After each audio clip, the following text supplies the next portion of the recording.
Hello, मैं हूं केदार निमकर और द ज्ञान प्रोजेक्ट में आपका स्वागत है। कुछ हफ्ते पहले हमने बात की थी जीवाराम सुतार के साथ, जो कि एक सुतार है। उस एपिसोड का रिस्पांस देखकर हम लेकर आए हैं एक दूसरा एपिसोड एक इलेक्ट्रिशियन के साथ। अब्दुल कलाम शेख एक एक्सपीरियंस इलेक्ट्रिशियन है।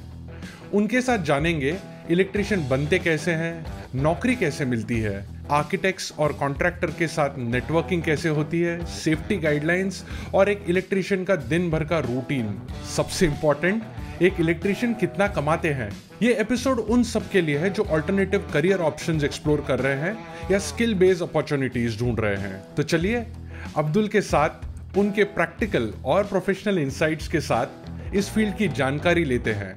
शुरू करते हैं। हम शुरुआत करते हैं पहले तो सबसे पहले कि आप इलेक्ट्रिशियन हैं, तो आप इलेक्ट्रिशियन बने कैसे? सर, मैं इलेक्ट्रिशियन, मेरा एक शौक था बनने का। मैं बचपन से मेरे अंदर था कि मैं इलेक्ट्रिशियन बनूं, इसलिए मैं हम्म। अपने से लोगों को देखता था। जब भी तो लोग काम करते थे तो मुझे वो हम्म। अच्छा लगता था। तो मुझे जब शौक आया इस लाइन में तो मैं एक्चुअली मैं यूपी हम्म। का रहने वाला हूँ, बनारस जिले का। और वहां से मैं मुंबई आया हम्म। शौक की वजह से कि मैं अरे मुंबई वाह। चल के वहां पे मैं अपना एक जॉब सीखूंगा और हम्म। इसमें मुझे एक लाइफ दिख रही है। और वो जज्बात में मैं मुंबई आया और अल्हम्दुलिल्लाह मैं अच्छा कारीगर बना। और शौक के साथ साथ मुझे जज्बात भी था, लगन थी उसकी कि मैं एक इलेक्ट्रिशियन बनना है मुझे। और इलेक्ट्रिशियन लाइन में जब भी मैं एंट्री किया तो मेरे एक हम्म। कॉन्ट्रैक्टर थे, जब भी वो एक्सपायर कर गए, गयादीन प्रजापति करके वो थे। उनके अंडर में मैंने काम किया। फिर वहां से टैलेंट हुआ तो फिर मैं मुंबई हम्म। स्टूडियो, जैसे एक मुंबई में है विजुअल जैन के नाम से, वहां पे मैंने अच्छा दिन काम किया काफी दिन तक। वहां से मुझे हम्म। काफी एक्सपीरियंस मिले। फिर वहां से निकलने के बाद फिर मुझे काम का फिक्र नहीं रहा। लोग खुद मुझे फोन करते हैं कि मेरे पास काम है, मेरा काम करना है। इसलिए एक लगन थी। और बड़े बड़े कंपनी जो मैंने जॉब पकड़ा तो लोग वहां से देखे कि भाई ये कारीगर हम्म। अच्छा है, काम करता है। इसके लिए मुझे जॉब के लिए फर्क नहीं पड़ा और मैं अपने लाइन में सक्सेस रहा। आप बोल रहे थे कि आपको बचपन से शौक था, तो बनारस में आप जहाँ से पले बड़े वहां पे इस चीज का एक्सपोजर कैसे मिला? मतलब क्यों आप बचपन से ही बनना चाहते थे? क्या देखा जिससे कि लगा कि यार ये लाइन इंटरेस्टिंग है? नहीं, उसमें क्या रहता था कि जैसे कि हाँ, ये लाइट चालू हुआ, ये पंखा चालू हुआ, ये एसी चालू हुआ, तो वो जज्बात थे कि मुझे भी ये करना है, मुझे भी चालू करना है। बस इसका इतना लगन आया। और हम्म। बिना देखे से गांव है तो उसे पता नहीं चलेगा। कोई आदमी आया एक बल्ब चालू करके गया, अरे कैसे चालू किया इसने, मुझे भी वो करना है। तो वो चीज अपने को गांव में तो मिला हम्म। नहीं, लेकिन वो सिस्टम आके हम्म। मुझे मुंबई में मिला। और अल्हम्दुलिल्लाह मैं अपने जगह पे सक्सेस हुआ, मुझे कोई फर्क नहीं हम्म। पड़ा। सही है। हम्म। तो अभी आप 20-22 साल 25 साल से काम कर रहे हैं, तो अगर आपको बताना है कि इलेक्ट्रिशियन बनते कैसे हैं, राइट? क्या जरूरत होगी? कोई स्किल सेट चाहिए होता है, कुछ क्वालिफिकेशन चाहिए होता है? इलेक्ट्रिशियन बनना कैसे होता है, अगर किसी को बताना हो तो? नहीं, अगर सर इलेक्ट्रिशियन बनना है, मैं बताना चाह रहा हूँ, अगर किसी को भी इलेक्ट्रिशियन बनना है तो उसके लिए शौक जरूरी है कि हाँ मुझे इलेक्ट्रिशियन बनना है। और उसमें लगन हम्म। के अंदर घुसना चाहिए कि हाँ मुझे घुस के वो चीज को पकड़ना है। और अगर वो खाली पैसे के लिए आए हैं काम करने के लिए तो वो इलेक्ट्रिशियन नहीं बन सकते। कोई भी हो, मेरा भाई हो या कोई दोस्त भी हो या किसी दोस्त का बच्चे हो, तो उनके अंदर ये लगन होना चाहिए कि मुझे इलेक्ट्रिशियन बनना है। हम्म। मेरे लाइन में जब भी आदमी एंट्री करता है तो हम्म। उससे काफी मेहनत कराया जाता है। मतलब कि दीवार तोड़ना है, ग्राइंडर मशीन मारना है, ड्रिल हम्म। मशीन चलाना है, पाइप को मोड़ना है। तो बहुत से उसके अंदर कार्यक्रम है। अपने को सीखने के लिए आते हैं कि मुझे सीखना है, मुझे पैसे नहीं कमाना है, वो तो सक्सेस हो जाते हैं। और जो लोग बोलते हैं ये तो क्या है, धूल मिट्टी हो रही है, मैं कैसे कर पाएगा, मेरे कपड़े खराब हो रहे हैं, मेरे बाल खराब हो रहे हैं, तो वो लोग कुछ दिन चलते हैं, उसके बाद छोड़ देते हैं, फिर वो दूसरी लाइन पकड़ लेते हैं। लेकिन बिना मेहनत का सर कोई भी चीज, मैं अपने हम्म। बाकी लोगों से बताना चाह रहा हूँ, बिना मेहनत का कोई भी चीज सक्सेस नहीं होने वाला है। जब तक आप मेहनत नहीं करेंगे, हम्म। लगन नहीं लगाएंगे, तब तक आप सक्सेस नहीं हो पाएंगे। कोई भी लाइन का काम हो, एसी लाइन का हो, इलेक्ट्रिक लाइन का हो, या कारपेंटर लाइन का हो, या इंटीरियर डिजाइन लाइन का हो, कोई भी लाइन में जब तक मेहनत नहीं करेंगे, लोगों की बात का, डांट का आपको तकलीफ नहीं होगा, तब तक नहीं सीख पाएंगे आप कोई भी लाइन हो। मैंने अपने ये आज 20-22 साल के, 24 साल के लाइफ में ये मैंने सीखा कि कोई भी हो, बिना तकलीफ उठाए आप कोई भी लाइन में कोई सक्सेस नहीं होगा। आपको आर्किटेक्ट या कॉन्ट्रैक्टर आपको अदर साइड पे भेज देता है, मुंबई से बाहर या कहीं भी, तो आपको ऐसा नहीं कि हाँ मैं अपने घर जैसा खाना खाने को मिलेगा, घर जैसे सोने को मिलेगा, घर जैसे मेरा कपड़ा धो के मिलेगा, ऐसा कुछ नहीं होने वाला है। आपको वक्ती तकलीफ उठाना पड़ेगा, तो इस लाइन में आपको सक्सेस मिले हो पाएंगे आप। हम्म। अगर आप नहीं एडजस्ट कर पा रहे हैं तो आप नहीं सक्सेस हो पाएंगे।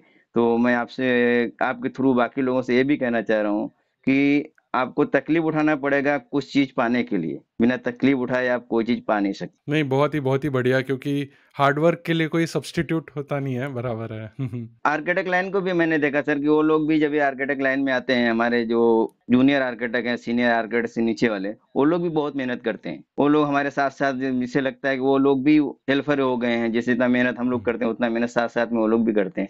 तो मुझे ये एक्सपीरियंस मिला कि ये लोग भी सीखने के लिए इतना मेहनत कर रहे हैं। जब भी वो सीख लेंगे तभी तो अपने कुर्सी पे बैठेंगे, फिर उनको फर्क नहीं पड़ने वाला है। लेकिन जब तक सीखेंगे नहीं सर, तब तक मेहनत तो उनको करना पड़ेगा। खाली कुर्सी पे बैठ के वो पेन चला के या क- कंप्यूटर चला के नहीं सीख पाएंगे। और कोई बराबर। भी चीज के लिए, आर्किटेक्ट लाइन हो या इलेक्ट्रिशियन लाइन हो या हम्म। कारपेंटर लाइन हो या प्लम्बिंग लाइन हो, सबके लिए प्रैक्टिकली बहुत जरूरी है। खाली अगर मैं सोचूं कि मेरे पास आईटीआई आरटीआई हो गया, मैंने डिग्री ले ली है, मैं इलेक्ट्रिशियन का एक फैन खोल के रिपेयरिंग कर लूं, ये नहीं कर सकता कोई, जब तक कि आप प्रैक्टिकल ना करें। महीना 2 महीना 4 महीने आप प्रैक्टिकल हम्म। करेंगे, अब तभी आप कारीगर बनेंगे। स्कूल में खाली पेन चलाना सिखाया जाता है, फैन खोल के या बोर्ड खोल के हम्म। वायरिंग करना नहीं सिखाया जाता है। आईटीआई टाइप का जो स्कूल होता है, जहाँ से डिग्री मिलती है कि हाँ मैं हम्म। इलेक्ट्रिशियन हूँ, हाँ मैं प्लम्बर हूँ, हाँ मैं कारपेंटर हूँ, इसका एक स्कूल है, वहां से आईटीआई की डिग्री मिलता है। उनके पास एक मार्कशीट कार्ड हो जाता है, जैसे लाइसेंस कार्ड हम्म। जैसा बड़ा सा मार्कशीट भी मिलता है। और उसके थ्रू लोगों को जज्बात हो जाता है कि मैं इलेक्ट्रिशियन बन गया या मैं कारपेंटर हम्म। बन गया। लेकिन उसमें कोई मजबूती नहीं है। हम्म। उसमें से एक मजबूती है कि हम सरकार की तरफ से मेरे पास मुहर लग जाता है कि मैं इलेक्ट्रिशियन हूँ। डिग्री लेने के बाद आपको प्रैक्टिकल बहुत जरूरी है। बराबर। किसी कॉन्ट्रेक्टर के पास या किसी आर्किटेक्ट के पास या किसी दोस्त के पास आपको जाके प्रैक्टिकल करना चाहिए। और ये क्या क्या समय रहता है जब तक आपको ये प्रैक्टिकल करना पड़ता है, ताकि थोड़ी सी मजबूत पकड़ हो जाए?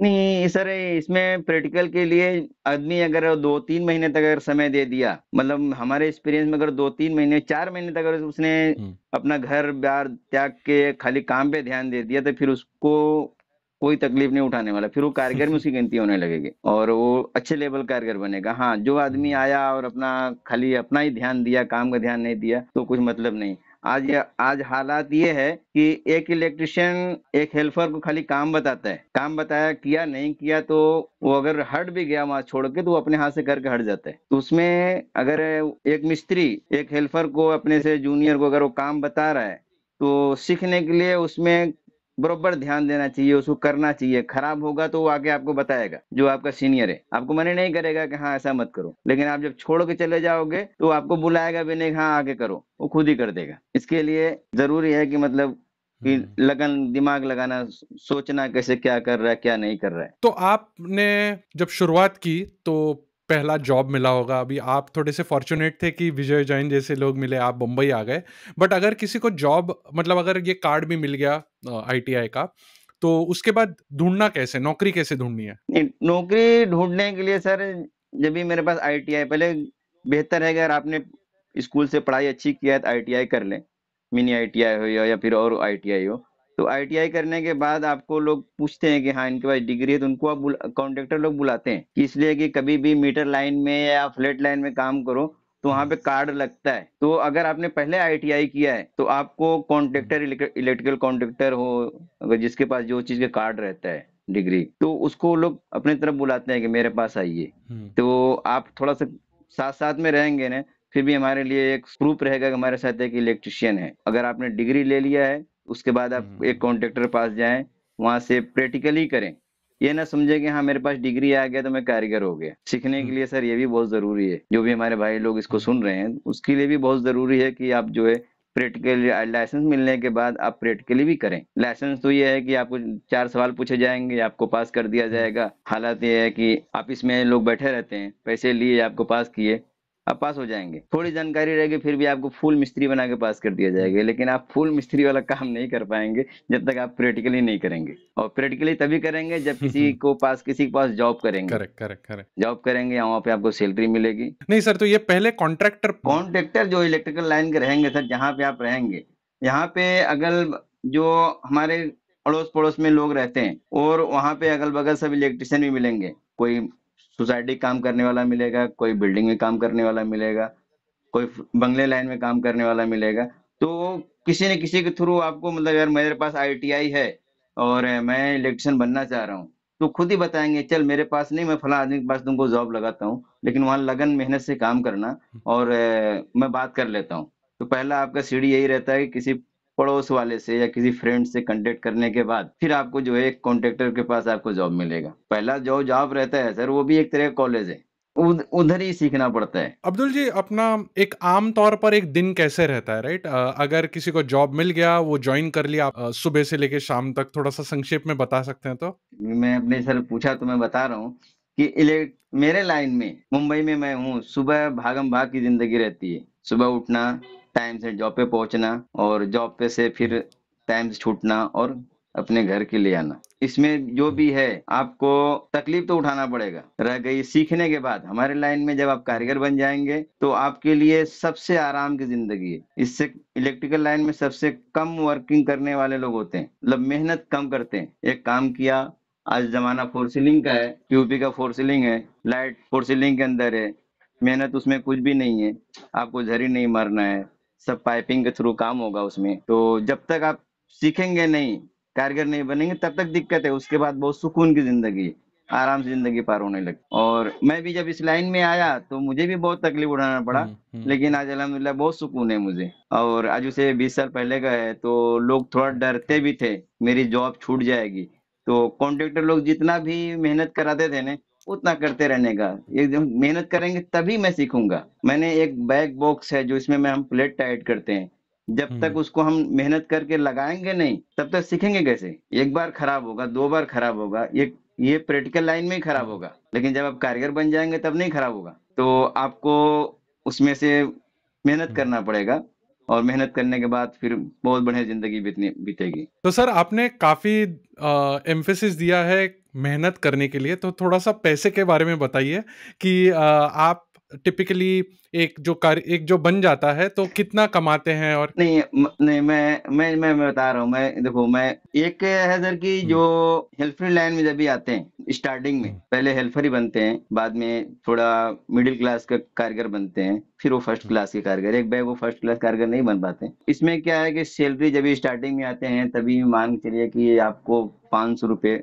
अभी जो प्रेजेंट टाइम में है, ये 2024-25 में, दिन का? ये 500 रुपये से स्टार्ट है हेल्परों की। 500, 600, हम्म, 700, ये दिन का। तो जैसा मतलब आदमी अगर काम कर रहा है, हम्म, पहले तो बोलता है कि 500-600 रुपये मैं आपको दूंगा। और अगर वो आदमी आया, मेहनती है, काम निकाल रहा है, काम कर रहा है, इसके अंदर लगन है काम करने का, तो लोग बोलते हैं यार ये तो अच्छा कारीगर, बढ़िया, मेरा हेल्प करने वाला है, उसको 500 बजाय इसको 600 दो। और उसका ट्रेवलिंग, उसका आने जाने का, चाय नाश्ते का, और आउट ऑफ मुंबई अगर गया तो उसका खाने का, ये पूरा जजमेंट हम्म, उसके ऊपर रहेगा, उसकी पूरी सैलरी से बचेगी।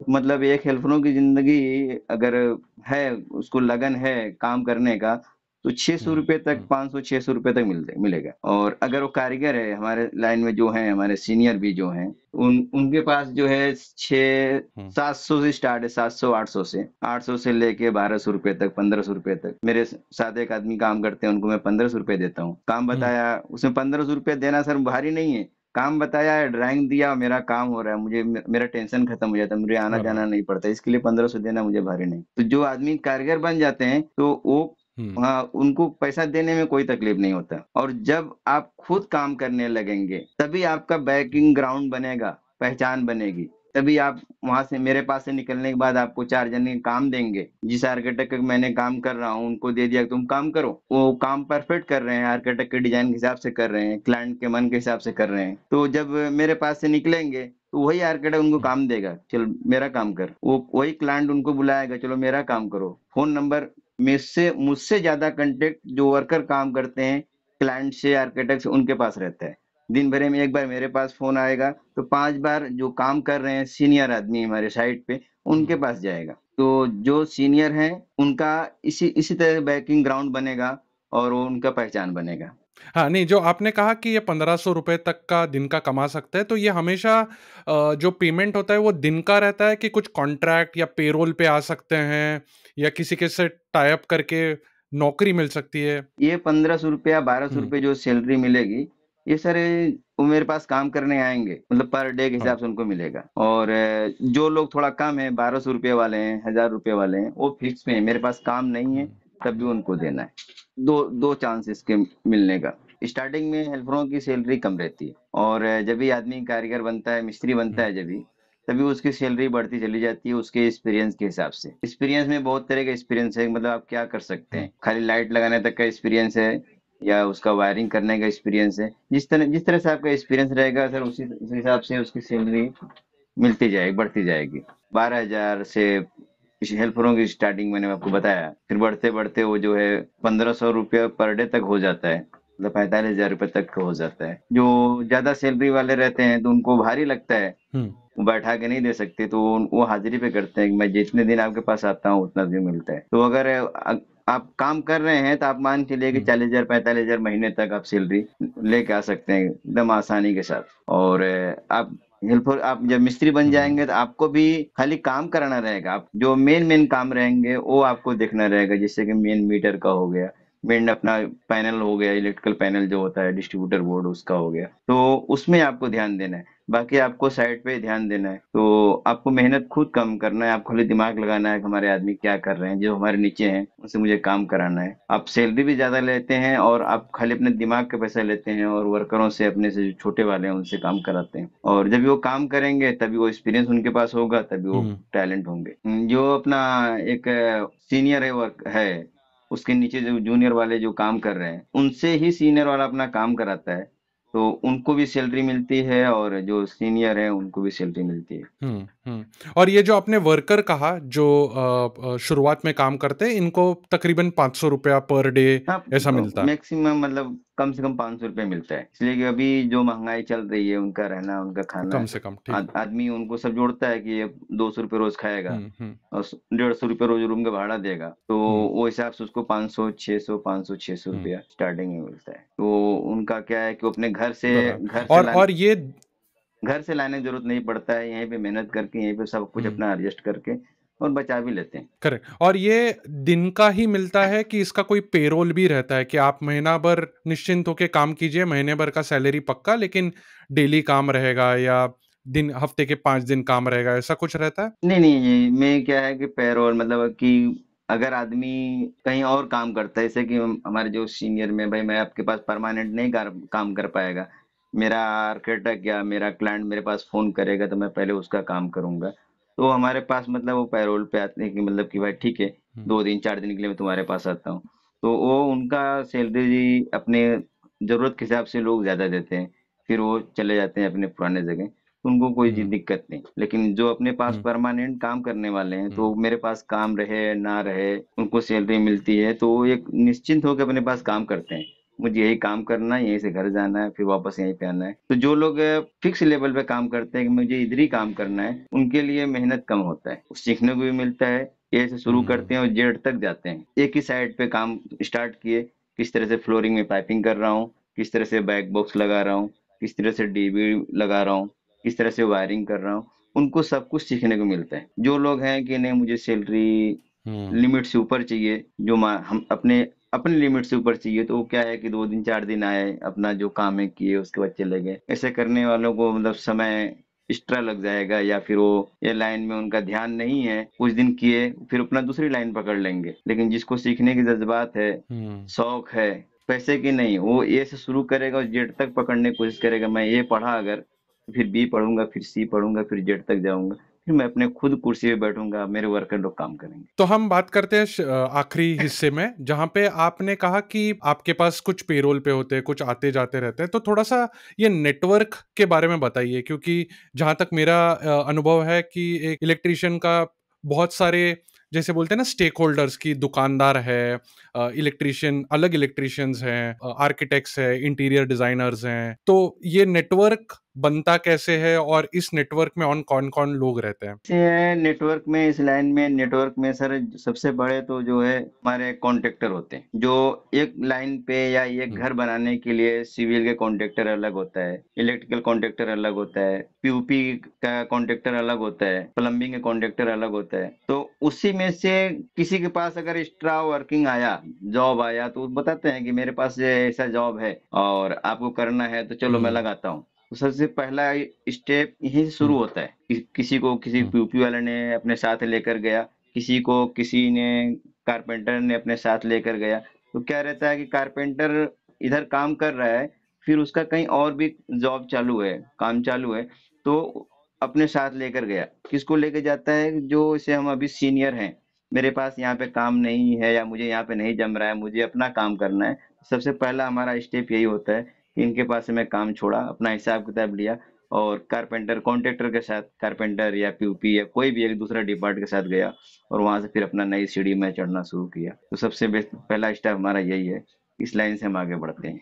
उसके बाद हमारे जो हम्म आर्किटेक्ट लोग रहते हैं, हम्म वहां पे भी जाएंगे तो मुझे आर्किटेक्ट मिलेगा, एक दूसरा आर्किटेक्ट रहेगा, तो वो आर्किटेक्ट के थ्रू मुझे काम मिलेगा। जब वो पुराने आर्किटेक्ट को मालूम पड़ेगा कि ये बंदा हमारा टैलेंट था, ये साइड मेरा कई साइड मेरा फाइनल किया, अच्छा जानकार है, तो फिर वो कंटेक्ट करता है कि तुम अपना कर रहा है तो फिर मेरा भी कर। तो यहाँ से फिर बढ़ना शुरू धीरे, एक दो तीन चार बढ़ते बढ़ते चले जाते। और जब आपके पास एक्सपीरियंस रहेगा, हम्म काम में सफाई क्लीनिंग ज्यादा रहेगा, अच्छे काम करने वाले रहेंगे, तो आपको जो है खुद ही लोग खोजेंगे किधर हैं आप। मेरे लाइन में ऐसा नहीं कि हाँ अगर मेरे लाइन में आदमी है और उसको काम आता है, अच्छे लेवल का काम करता है, बढ़िया काम करता है, लेकिन बात करने का ढंग नहीं आदमी से, दूसरे हिसाब से बात करने का, हम्म तो उसको भी इस लाइन में जॉब से लोग भागते हैं। आपकी अपनी जरूरत है, हम्म नहीं कोई मिल रहा है तो आपको बुलाएंगे। इस लाइन में जबान का भी बहुत बड़ा महत्व है, कॉन्ट्रेक्टरी लाइन में बहुत बड़ा महत्व है कि आपकी हम्म जबान मीठी होनी चाहिए,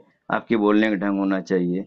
कोई आदमी आपको गुस्से से बात कर रहा है, कितना भी गुस्से में है, मेरे लाइन में हर आदमी गुस्से में आता है, आर्किटेक्ट भी गुस्से में आएंगे, कारपेंटर भी गुस्से में आएंगे, कॉन्ट्रेक्टर भी गुस्से में आएगा, क्लाइंट जो जिसका घर हम बना रहे हैं वो भी गुस्से में आ जाएगा। तो वहां पे अपना मीठी बात करके, मोहब्बत से बात करके अपने को आगे निकलना है। अगर उसके साथ साथ मैं भी गुस्सा हो गया तो फिर वही हमारा लास्ट जगह रहेगा, फिर हम आगे नहीं बढ़ पाएंगे। मेरे लाइन में सबसे बड़ी चीज सर मीठी मीठी बोली की है, प्यार से बोलने का। काम तो सब कुछ, काम तो सब लोग करते हैं। एक जूनियर भी है वो भी काम करके निकल जाएगा, आपको लाइट चालू करके दे देगा, और सीनियर है वो भी लाइट चालू करके दे देगा।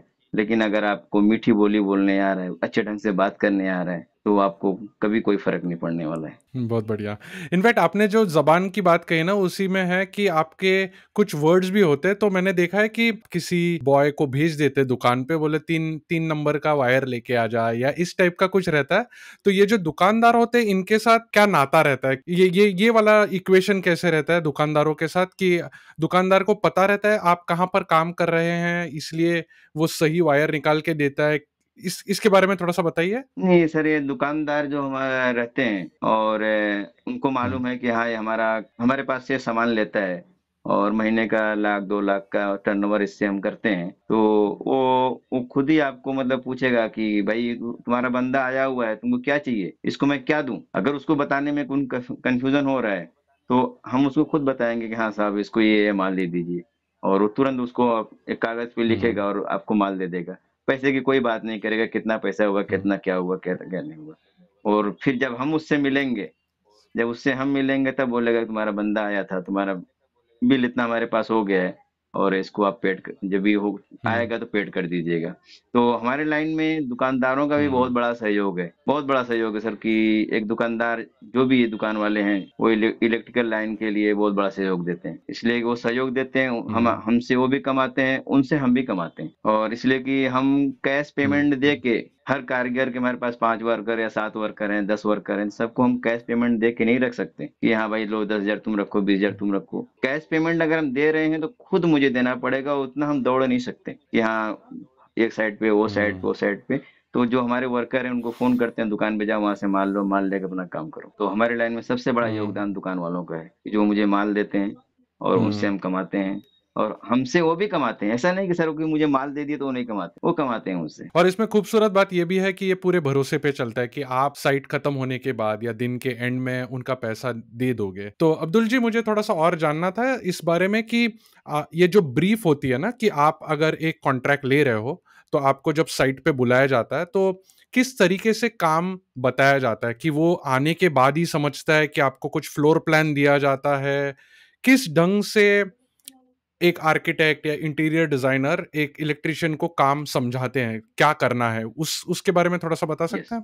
सर, जब अपने को काम मिलता है आर्किटेक्ट के थ्रू या क्लाइंट के थ्रू, तो सबसे पहले तो एक विजिट किया जाता है कि हम फलां डेट पे सब लोग पहुंच रहे हैं। आर्किटेक्ट भी रहेगा, क्लाइंट भी रहेगा, पहला मीटिंग में आर्किटेक्ट भी रहेगा, क्लाइंट भी रहेगा, हम्म और जो सिविल लाइन का contractor, electrical contractor, carpenter contractor, POP वाला कॉन्ट्रैक्टर, प्लम्बिंग वाला कॉन्ट्रैक्टर, पहला विजिट पे सब पहुंचते हैं। वहां पे सबसे बड़ी लंबी मीटिंग होगी क्लाइंट के साथ। आर्किटेक्ट और क्लाइंट मीटिंग करेंगे, उसके बाद आर्किटेक्ट और कॉन्ट्रैक्टर मीटिंग करेंगे। ये अपने को करना है, ऐसा प्लान है। ये प्लान के थ्रू होता है। पहले प्लान मिल जाएगा, भाई मेरे पास ये प्लान है, ये अपने इतना स्क्वायर फीट घर है, ऐसा डिजाइनिंग है, ऐसा यहाँ पे लाइट है, और ये ऐसे मुझे करना है। उसके बाद जो है फिर वो कुछ प्रॉब्लम हुआ तो स्केच करके अपने को बताते हैं कि ऐसा नहीं, ड्राइंग में मिस्टेक है। तो आप वो एलिवेशन का प्लान बनाएंगे, उस पर स्केच करेंगे, और कुछ मिस्टेक रहेगा तो उससे पेन से लिख के वगैरह जो है क्लियर उसका फोटो भेजेंगे। या अगर हम वो या उनके पास हम गए हैं ऑफिस में उनके साथ मीटिंग करने के लिए, कुछ जरूरी नहीं कि हमारा मीटिंग साइट पे ही हो। पहली मीटिंग, एक मीटिंग तो साइट पे होगी, उसके बाद हमारा मीटिंग ऑफिस में भी होता है। ऑफिस में गए तो वो मुझे खुद बताएंगे कि हाँ देखो ये स्केल है, या फिर मेरे पास कुछ प्रॉब्लम आ रहा है तो मैं उनको ड्राइंग में अपना स्केल बना के बताएंगे कि हाँ सर ये प्रॉब्लम आ रहा है, ये चीज रोक रहा है, तो खुद उसको सॉल्व करेंगे ऑफिस में बैठ के। और बिल्कुल नहीं सॉल्व होने वाला है फिर बोलते हैं कि मैं 2 दिन बाद आता हूँ साइट पे, अभी इसको होल्ड पे रखो, हम साइट पे आके इसको देखेंगे। सबसे बेस्ट है प्लानिंग डिजाइनिंग काम का। जब तक साइट पे, सबसे बेस्ट वही है कि सब लोग साइट पे रहें और उसका मीटिंग करें, फिर उस हिसाब से काम करें। साइट पे क्या वो दिखता है, कहाँ पे कॉलम है, कहाँ पे दरवाजा है। और डिजाइन में, ड्राइंग में ये नहीं दिखता कि कहाँ पे कॉलम है, खाली वो दिखा देते हैं कि यहाँ मुझे दरवाजा देना है, यहाँ मुझे विंडो देना है, यहाँ मुझे बेड देना है, यहाँ मुझे टीवी देना है।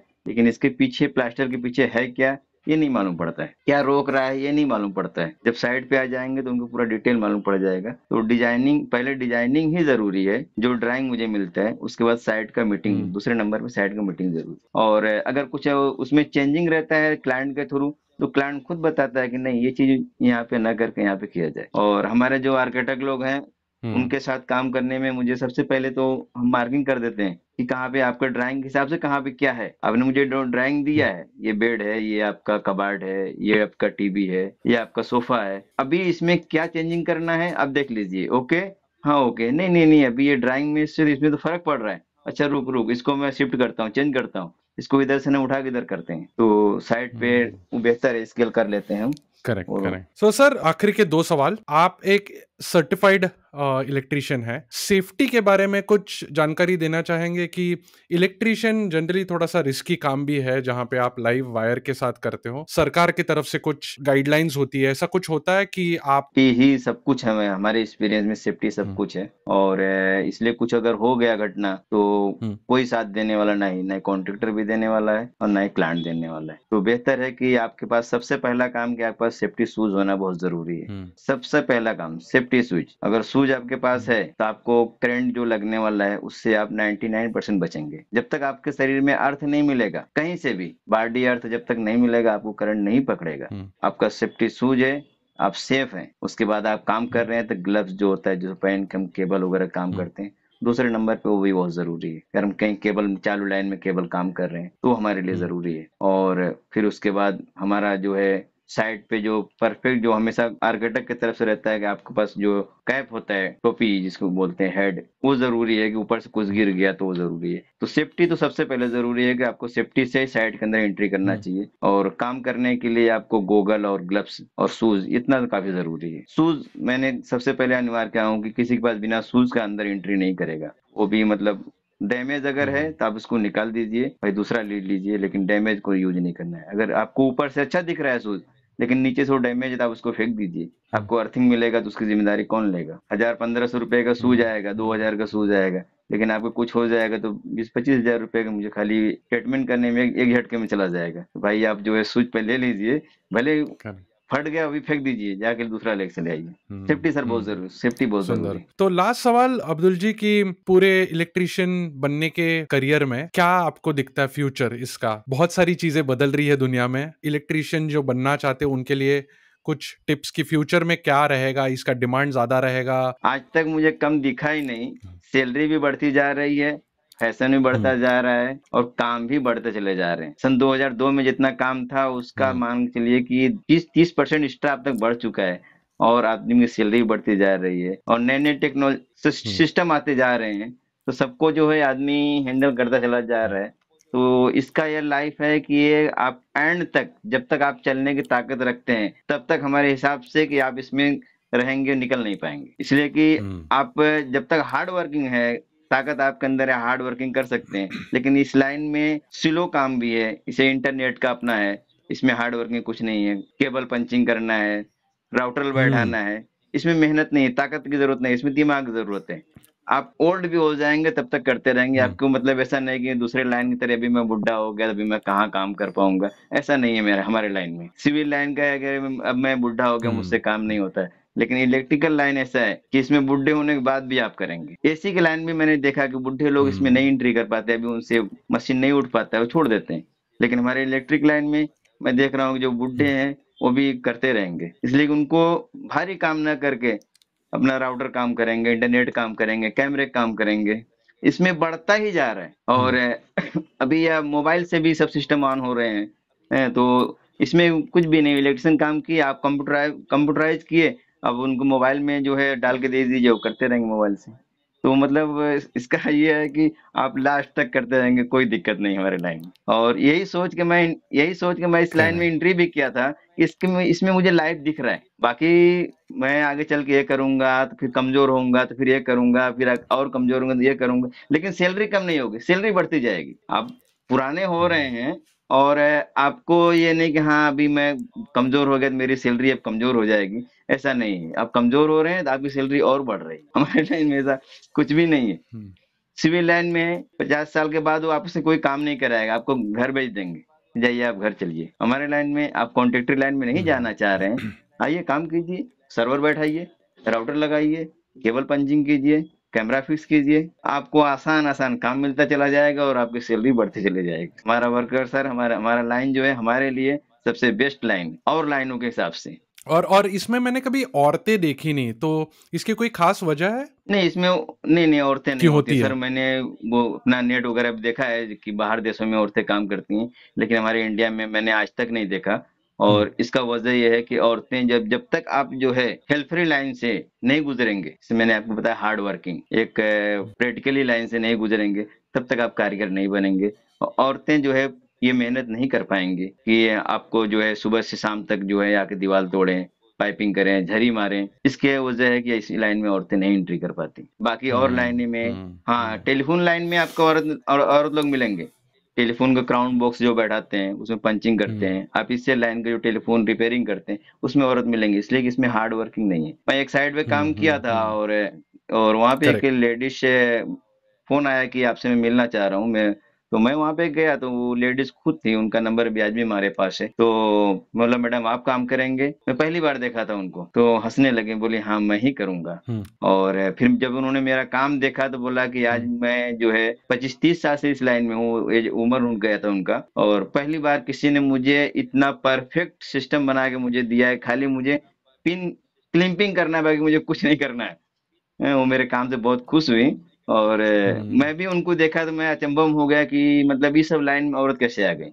फिर बाद में समझ में आया कि ये हार्ड वर्किंग नहीं है, इसके लिए लाइन में हम्म। आ गई। हमारा लाइन हार्ड वर्किंग है, एसी का लाइन हार्ड वर्किंग है, ये दो लाइन में नहीं औरत आ पाएंगी। कारपेंटर का लाइन हार्ड वर्किंग है, इसमें भी नहीं आ पाएंगी। करेक्ट। और औरत करने आने हम्म। की वजह क्या है सर कि इसमें डे नाइट भी काम होता है, कभी नाइट में भी काम करते हैं, सुबह आना शाम हम्म। को जाना, कभी कभी 8 बज जाएगा रात, कभी 10 बज जाएगा रात। औरतें क्या है कि वो नहीं कर पाएंगे, उनके घर देखना है, उनके बीवी बच्चे देखने हैं, और भी सिस्टमें हैं माहौल के हिसाब से, तो नाइट में नहीं रुक पाएंगे। तो इसकी वजह से औरतें नहीं मिल पाएंगी इस बराबर। लाइन में। लेकिन हाँ मैंने नेट पे देखा है कि विदेशों के अंदर की जो औरतें काम करेक्ट। करती हैं, वो रियल काम करती हैं या खाली वीडियो बनाया गया है वो तो नहीं मालूम। हम्म। लेकिन हमारे एक्सपीरियंस में औरतें हमारे लाइन में नहीं आ पाएंगी। ठीक है सर, तो हम ये एपिसोड इसी नोट पे एंड कर सकते हैं, बट आखिरी कुछ उपदेश आपका लोगों के लिए जो नहीं सुन रहे हमारा हैं इनके उपदेश सर लिए? ये है कि हमारे लाइन में अगर आ रहे हैं, अगर आपका शौक है और आपके अंदर जज्बा है, मेहनत हम्म। करने की हिम्मत है, तो आप इस लाइन में आइए। ये हमारे एक्सपीरियंस में बहुत बेस्ट लाइन है। इससे इसमें जो भी आया सर वो ऐसा नहीं कि हाँ छोड़ के कहीं चला गया। आज भी हमारे हमारे लाइन में जो है हर लाइन के लोग को आप हम्म। किसी चौराहे, जिसको नाका बोलते हैं, मुंबई के अंदर नाके बोलते हैं, नाके पे पेंटर मिलेंगे, नाके पे पालिश हम्म। वाले मिलेंगे, नाके पे और कड़िया वाले मिलेंगे, सब कुछ मिलते हैं नाके पे। लेकिन यही एक डिपार्ट ऐसा है, इसके अंदर इतना आज भी जरूरत हम्म। लोगों का है, पैसा भी है, लोगों को जरूरत भी है, कि ये इंसान, इलेक्ट्रिकल इंसान नाके पे आपको नहीं मिलेगा। जो लाइन हमारे सुन रहे हैं, अगर आपके अंदर जज्बा है, शौक है, आप आइए।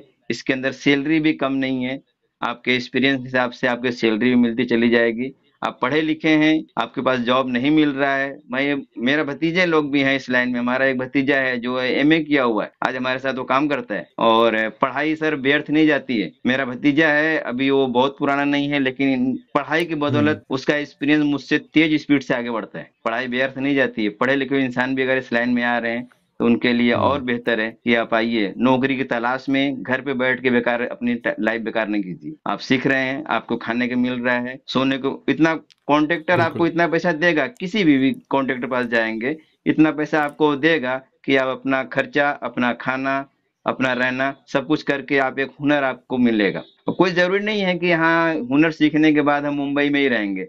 ये मेरा लाइन ऐसा है कि दुनिया किसी कोने में इलेक्ट्रिशियन का जरूरत है। लोग विदेशों से आते हैं, विदेशों से आते हैं मुंबई के अंदर। आपका थोड़ा सा इंटरव्यू लेंगे 5 मिनट का, आपको ओके करेंगे, चलिए हमारे साथ। तो ये मुझे लगा कि हमारे लाइन के जो वर्कर हैं, इनके पास नाके पे खड़ा होने की जरूरत नहीं है। इनकी हमेशा जरूरत है, कहीं न कहीं वो काम कर सकते हैं। और यही नहीं सर, किसी आपदा में अगर आप मुंबई छोड़ के या विदेश छोड़ के अपने घर पे भी चले गए, गांव एरिया में अगर आपका घर पे है, तो वहां पे भी आप जो है भूखे नहीं रह सकते। ये हमारा लाइन ऐसा है कि दुनिया के कोने कोने में बिजली की सप्लाई है, और जहाँ बिजली की सप्लाई है वहाँ इलेक्ट्रिशियन की जरूरत है। पूरे दुनिया में मैं देख रहा हूँ कि जहाँ नहीं था, मैं आज उसे अलीबाग एरिया में मैं देख के आया, उधर उधर काफी दिन में काम किया हूँ।